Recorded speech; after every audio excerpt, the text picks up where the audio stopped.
नमस्ते दोस्तों, welcome back to my channel. आज मैं आपको ले चलूँगी एक छोटी सी जर्नी पर। हालांकि मैं बहुत दिन बाद एक ब्लॉग डाल रही हूँ, मैं थोड़ा सा बिजी थी इसीलिए।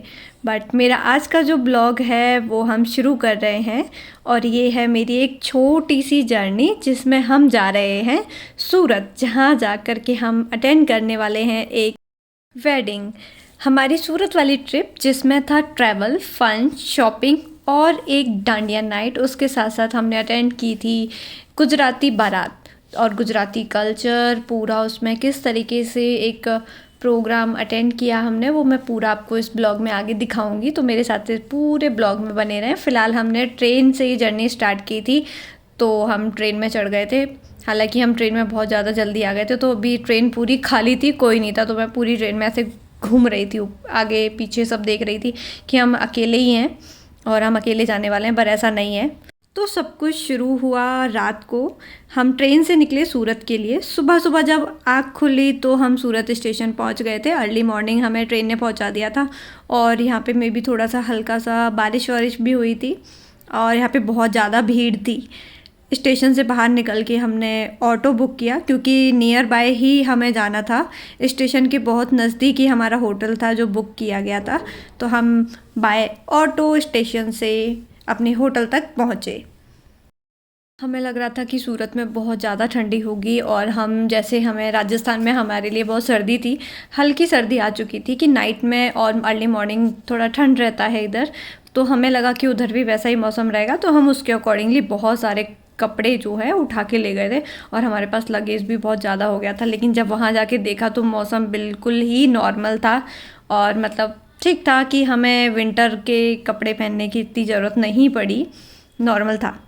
स्टेशन से आ गए सीधा हम होटल में और होटल में हमने किया चेक इन करते ही सबसे पहले हम हुए फ्रेश और उसके बाद में हमें भूख लगी थी, तो हम लोग रेस्ट एरिया की तरफ गए जहाँ पर हमें होटल की तरफ से ही हमारा उसमें इंक्लूडेड था डिनर और लंच एंड ब्रेकफास्ट। और तो सबसे पहले अभी मॉर्निंग में ही आए थे तो हमने कहा चलो ब्रेकफास्ट कर लेते हैं, फिर उसके बाद में हमें निकलना था क्योंकि हमें इवनिंग में शादी में जाना था और गुजराती कल्चर के अकॉर्डिंग हमारे पास कोई ड्रेसेस वगैरह नहीं थी, तो हमें शॉपिंग करने के लिए भी मार्केट निकलना था। तो फटाफट से हम लोग फ्रेश हुए, हमने चेंज वेंज किया और हम ब्रेकफास्ट के लिए नीचे लॉन्च में चले गए जहाँ पे खाना ठीक ठाक था। मतलब ब्रेकफास्ट, हाँ ठीक है, आप ये कह सकते हैं कि आपका पेट भर जाएगा, but according to taste definitely आपको नहीं मिलेगा। बट ठीक था, अच्छा खाना था। हमने ब्रेकफास्ट किया, अपना ब्रेकफास्ट लिया। ब्रेकफास्ट में अलग अलग चीज़ें थी। सबसे पहले मैंने जाके हर एक चीज़ को देखा क्योंकि मैं खाना ज़्यादा वेस्ट करना पसंद नहीं करती हूँ, तो मैंने पर्टिकुलर हर चीज़ को देखा कि मैं क्या खा सकती हूँ अपने लिए। लेकिन मैंने जो चूज़ किया उसमें इडली सांभर, इसका जो सांभर था ना, लिटरली बिल्कुल भी खाने के लायक नहीं था। अगर ये सांभर मैं पहले खाई होती तो शायद इडली से मैं नफ़रत कर देती, बट ये उसके बाद में फिर मैंने चेंज किया तो ये थोड़ा सा और मैंने ब्रेकफास्ट किया। उसके बाद में हम वापस मार्केट चले गए और मार्केट के बाद में, नाश्ते के बाद में हमारा जो अगला मिशन था ना, मार्केट में से एक ट्रेडिशनल ड्रेस खरीदना। मार्केट में इतने सारे कलर, इतनी सारी ड्रेसेस थी और आउटफिट जो था हमें चूज़ करना था अकॉर्डिंग टू डांडिया नाइट। तो फाइनली मुझे एक ड्रेस मिली और फिर हम सीधा रेडी होकर के पहुंच गए अपने नाइट वेन्यू पर। और ये मेरा बहुत ही अच्छा आउटफिट था जो मुझे बहुत अच्छा लगा क्योंकि ये बहुत शॉर्ट टाइम में मैंने चूज़ किया था और टचवुड ये मुझे फिट भी आ गया। उसके बाद में जो डांडिया नाइट थी और वहाँ पर जो हमने डांडिया खेला, मेरे पैर में चोट लग गई थी हालांकि, बट बहुत मज़ा आया, टचवुड। और इसमें ऐसा कुछ भीड़ भाड़ वाला टाइप नहीं था, बहुत ही slow music and dandiya night की जो वाइब थी ना वो कुछ और ही होती है से लिटरली। मतलब लाइट म्यूजिक, नो क्राउड, कोई हा हुल्ला नहीं, कुछ नहीं, नॉर्मली आप सब बहुत अच्छे से डांस करते हो और एक चीज़ को इन्जॉय करते हो। तो हमने ये जो डांडिया नाइट है मैंने बहुत इन्जॉय किया। ये मेरा फर्स्ट टाइम था जब मैंने एक गुजराती वेडिंग अटेंड की थी और इसमें हमने बहुत इन्जॉय किया नाइट में। हालांकि नाइट में इन्जॉय करने की वजह से हम बहुत थक गए थे क्योंकि अर्ली मॉर्निंग से ही हम लोग कभी मार्केट जा रहे हैं कभी कहीं, बट यहाँ पर आकर पूरी थकान तो ख़त्म हो ही गई थी। और मेरा जो आउटफिट था ना वो मुझे इतना सेटिस्फेक्शन लग रहा था ना, उसमें मुझे बहुत मज़ा आया। पता है एक चीज़ है कि गुजराती वेडिंग में ना ये चीज़ मुझे बहुत अच्छी लगी कि यहाँ पर ना किसी को भी हमने ऐसे देखा नहीं कि कोई डांस नहीं कर रहे हैं। इनके चाहे रिलेटिव हों, चाहे छोटे से भी बच्चे हों या कोई भी हो, everybody is know about the dance culture. ये जो डांस कल्चर था सब लोग उसमें अपना अपना डांस कर रहे थे, सब को वो स्टेप्स आते थे, सब स्टेप फॉलो कर रहे थे। किसी को भी ऐसे हमारे इधर सबके ऑलमोस्ट बाकी की शादियों में होता है कि सबको बुला के लाना पड़ता है कि भाई आओ डांस करें। तो फाइनली डांडिया नाइट हमारी ख़त्म होती है और हम बहुत थक जाते हैं। लेट नाइट हम वापस हमारे होटल में आते हैं और उसके बाद में हम आके चेंज करके फिर से रेस्ट करते हैं। और क्योंकि हमें सुबह फिर से निकलना था, क्योंकि अर्ली मॉर्निंग वापस हमें रेडी होकर के जाना था सेम वेन्यू पे। और अगले दिन थी हमारी बारात, और क्योंकि हम बाराती थे तो हम बारात का बेसब्री से इंतज़ार कर रहे थे। और मैं तो खास करके कर रही थी क्योंकि मैं देखना चाह रही थी कि कैसे होता है, क्योंकि आज की जो डांडिया नाइट थी वो भी डिफरेंट थी मेरे लिए, तो मैं कल का भी वेट कर रही थी। So let's see. लो आ गया वो दिन जब हम बारात लेके निकल गए। हालांकि बारात हम रास्ते में से लेकर आए थे, मैंने वहाँ पे वीडियो नहीं बनाया था। तो यहाँ पे देखिए वापस से इनका डांडिया शुरू हो गया। ये गोल गोल गरबा ये लोग करते हैं। ये बहुत ही अच्छा था कि यहाँ पे ना सब लोग डांस की जगह पे जब भी इनको डांस करना होता है तो ये ऐसे गोल राउंड राउंड लगाने लग जाते हैं। तो ये बहुत अच्छा था। यहाँ पे मेरे को इतनी ज़ोर से हंसी आ रही थी, मैं कह रही थी ये क्या चल क्या रहा है। और साथ में ही यहाँ पे दुल्हन की भी एंट्री हो जाती है साथ में ही। अगर ये चीज़ कल्चर पता है हमारे, मैंने उधर राजस्थान में नहीं देखा है कि फेरों से पहले दुल्हन को दिखा दिया जाए, बट यहाँ पर जैसे दूल्हा आया और ये लोग डांस कर रहे थे और सेम टाइम पे दुल्हन भी रेडी होकर सेम वेन्यू पे पहुँच गई बाहर ही। अभी हम अंदर भी नहीं गए हैं, ये बाहर का सीन है। और यहाँ पे दूल्हा दुल्हन दोनों ही सेम टाइम पे पहुँच गए और एक दूसरे को देख रहे हैं फ़ोटो। मतलब बहुत अच्छा था ये कल्चर, मुझे अच्छा लगा। एंड लेट नाइट तक यहाँ पे बारात नाचते रहे ये लोग। बारात की एंट्री हो रही थी, ज़्यादा दूर से तो नहीं लेकर आए, बस सेम यहीं पर खड़े थे।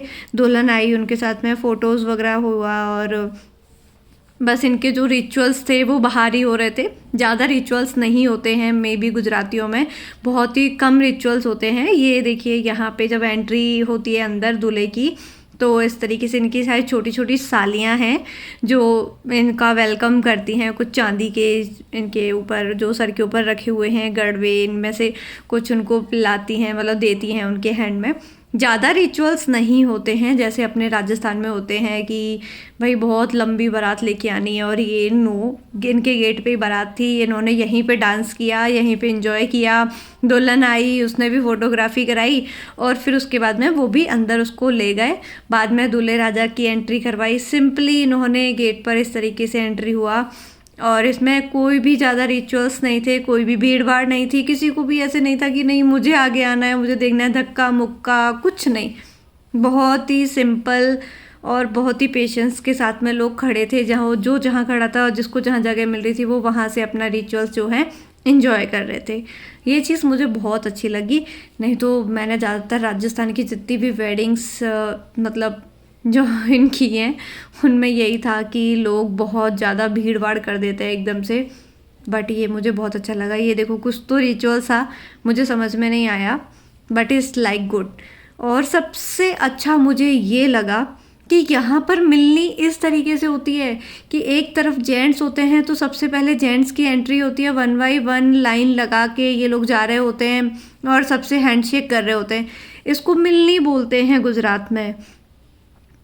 यहाँ पे सब के सब अपने अकॉर्डिंग, जैसे लड़की के भाई हैं सबसे आगे, फिर उनके पापा हैं, उनके चाचा ताऊ एंड ऑल, इस तरीके से लड़के वालों की तरफ से भी सेम लाइन लगा करके 1 बाय 1 सब मिलते हुए जा रहे हैं। और सेम ही तरीके से लेडीज़ में भी यही था कि सब आपस में मिल के हाथ मिलाते हुए उनको जय श्री राम जो भी उनका वो था। ये कल्चर मुझे बहुत अच्छा लगा। यहाँ पे कोई अंदर एंट्री करते टाइम धक्का मुक्का नहीं था कि बहुत ज़्यादा भीड़ थी या दूल्हे को समझ में नहीं आ रहा हो या किसी को समझ में नहीं आ रहा हो या किधर जाना है किधर नहीं। यहाँ पे सामने वाली फैमिली और उधर भी सब लोगों ने एंजॉय भी किया और वेलकम भी इतना अच्छा किया। मुझे ये वाला पार्ट तो बहुत अच्छा लगा कि वाह, मिलनी इस तरीके से होती है। ये गुजरात की शादी का मुझे बेस्ट पार्ट लगा।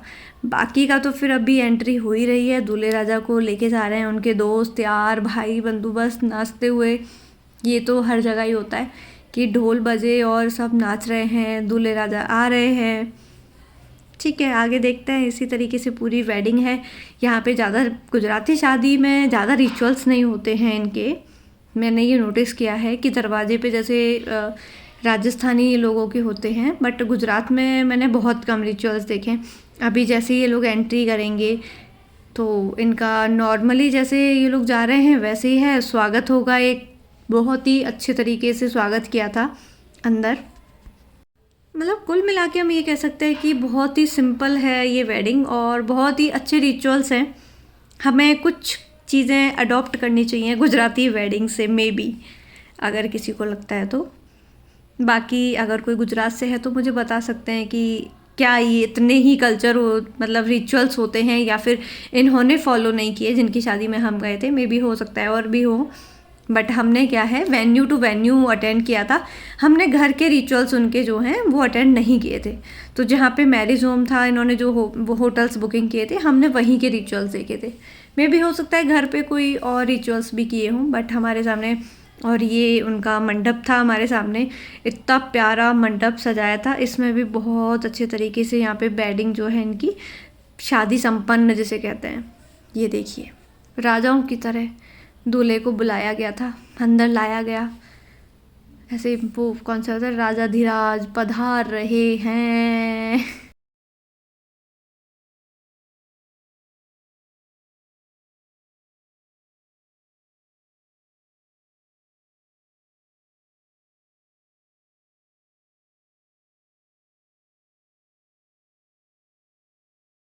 एंट्री होने के बाद में यहाँ पे वरमाला हो गई थी। इस ड्यूरेशन में हम क्या अगर खाने चले गए थे, बट यहाँ पे वरमाला हो चुकी है इनकी। बहुत ही सिंपली नॉर्मली वरमाला है, ऐसा कुछ ज़्यादा नहीं है। लड़के ने लड़की को, लड़की ने लड़के को माला पहनाया और ये वरमाला हो गई। इन्होंने कल्चरली यहाँ पे फ़ोटोज़ अपना फ़ोटो शूटिंग वगैरह इनका हुआ। उसके बाद में इनको यहाँ से सीधा डायरेक्टली मंडप की तरफ ले गए और मंडप पे इनके जो भी अगले रिचुअल्स थे वो नॉर्मली संपन्न करवाए गए। इस ड्यूरेशन में जिनको खाना खाना था, इनके जो रिलेटिव्स थे उनको खाने के लिए ले गए। सबको एक ही बंदे ने आकर के ऐसा राउंड लगा के एक बंदे ने बोल दिया कि चलिए आप लोग खाना खा लीजिए। पर्टिकुलर किसी को जाके नहीं बोला। तो ये मंडप पे पहले दूल्हे को ले जाया गया था, उसके बाद में दुल्हन की एंट्री हुई थी। बट ये भी अपने आप में बहुत अच्छा है। मुझे बहुत अच्छा रिचुअल लगा यहाँ पे कि इनका जो है मंडप में पहले अलग ही तरीके से इनकी रस्में होती हैं, बट इनकी जितनी भी रस्में थी ना बहुत यूनिक थी। हालांकि मेरे लिए हो सकता है वो चीज़ें नई थी और मैं वहाँ पे प्रॉपरली उसको बैठ के देखना चाह रही थी हर एक रस्म को, कि ये मेरे लिए नया था। और गुजराती वेडिंग में मैंने मुकेश अंबानी के बेटे की शादी देखी थी, तो उसमें क्या है, मैंने देखा था एक रिचुअल था जिसमें घंटी बजाते हैं वो लोग, सब लोग। तो मैंने यहाँ पे भी देखा वो उस टाइम घंटी बजाई जाती है जब फेरे हो रहे होते हैं। तो यहाँ पे इन्होंने भी बहुत सारी घंटियाँ लेकर आए थे ये, और इन्होंने भी उसमें बहुत घंटी वगैरह बजाई थी। और यहाँ पे एक और रिचुअल्स था जो मुझे बहुत अच्छा लगा। जो मैं यहाँ पे दूल्हे की जब एंट्री हो गई थी तो हम लोग खाना खाने गए थे। तो खाना खाने के टाइम पे हालांकि इस एक ही बंदे ने आकर बोल दिया तो सब लोग बारी बारी से, पहले जेंट्स खाना खाने गए, एक एक करके जेंट्स वहाँ से उठे, क्योंकि मंडप के चारों ओर बैठने का सिस्टम बनाया गया था कि सब लोग वहाँ पर, सोफ़े लगे हुए थे, चेयर्स लगे हुए थे, तो वहाँ पे बैठेंगे। तो उसके बाद में सबसे पहले वहाँ पर जैसे खाने के लिए बोला तो खाने के लिए वहाँ पर चले गए पहले जेंट्स। उसके बाद में जैसे जेंट्स कम हुए तो फिर लेडीज़ चली गई। और यहाँ पर एक टाइम शेड्यूल था कि आपको जो खाना है, हमें 6 बजे हम वहाँ पहुँच गए थे, तो उन्होंने बोला कि 9 बजे तक आपका खाना ख़त्म हो जाएगा, मतलब आप खाना बंद हो जाएगा, 9 बजे के बाद में खाना किसी को नहीं मिलेगा। ठीक है। और सबसे बड़ी बात है कि ये रिचुअल्स ही देखिए, सब लोग नीचे बैठ के खाना खा रहे हैं। यहाँ पे कोई भी नहीं था कि मुझे चेयर चाहिए या मुझे टेबल कुर्सी पे बैठ के खाना खाना है, नहीं। ये रिचुअल मुझे बहुत अच्छा लगा। यहाँ पे सब लोग नीचे बैठ के खाना खा रहे थे। एटलीस्ट मैंने और मेरे कलीग ने भी नीचे बैठ के खाना खाया। मैं हलवा लेने गई थी और मैं वापस से ये हलवा इनके लिए लेकर आई। और फिर खाना खाने के बाद में हम वापस आए तो यहाँ पे ये छोटे से बहुत ही प्यारे से रिचुअल्स चल रहे थे इनके। ये हैं इनके रिचुअल जो फेरे होने से पहले हो रहे थे। दूल्हा दुल्हन मंडप में थे और इनके रिचुअल्स एक वहाँ पे किए जा रहे थे। उसके बाद में यहाँ पे ये फेरे स्टार्ट हो गए थे ऑलमोस्ट। इनके फेरे के टाइम पे भी सब लोग ऐसे घंटियाँ और जो भी इनका रिचुअल्स था वो वहाँ पे बजा रहे थे। मतलब टोटली ये था कि गुजराती वेडिंग मैंने पहली बार अटेंड की थी और ये मेरे लिए टचवुड बहुत अच्छा था। और यहाँ पर ये शादी संपन्न होती है। संपन्न होने के बाद में ये इनके जो इष्ट होते हैं जिनको भी ये मानते हैं उनको ये अंतिम प्रणाम करते हैं, उनको थैंक यू बोलते हैं। तो ये सब वहाँ पर कर रहे थे। तो मतलब टोटली जो गुजराती लोग हैं ना, मतलब मुझे उनकी वेडिंग में बहुत सारी चीज़ें ऐसी लगी जो हमें अडॉप्ट करनी चाहिए, यानी कि सबको करनी चाहिए। तो यहाँ पर होती है शादी संपन्न और इसके बाद में सब लोग अपने अपने घर चले जाते हैं। हम भी वापस बैक टू अपने होटल आते हैं और नेक्स्ट डे अपनी ट्रेन पकड़ के वापस आ जाते हैं। ये थी गुजराती शादी। तो जो गुजरात से हैं वो मुझे कमेंट करके बताना कि क्या क्या था, कौन सा कल्चर कहाँ मिस किया मैंने। और जिन लोगों ने मुझे अभी तक सब्सक्राइब नहीं किया है, फॉलो नहीं किया है, वो लोग प्लीज़ मुझे फॉलो कर लें। और अगर कोई मेरे लिए एडवाइस है, कुछ मुझे बताना चाहते हैं तो डेफिनेटली आप मुझे कमेंट बॉक्स में बता सकते हैं। सो दोस्तों, ये थी हमारी सूरत वाली छोटी सी जर्नी। अगर आपको वीडियो पसंद आया हो तो लाइक, शेयर एंड सब्सक्राइब ज़रूर करें और कमेंट करके बताएं कि आपकी बेस्ट ट्रिप कौन सी थी। मिलते हैं नेक्स्ट वीडियो में। Till then keep travelling and keep smiling and please subscribe my channel and thank you so much. Have a great day.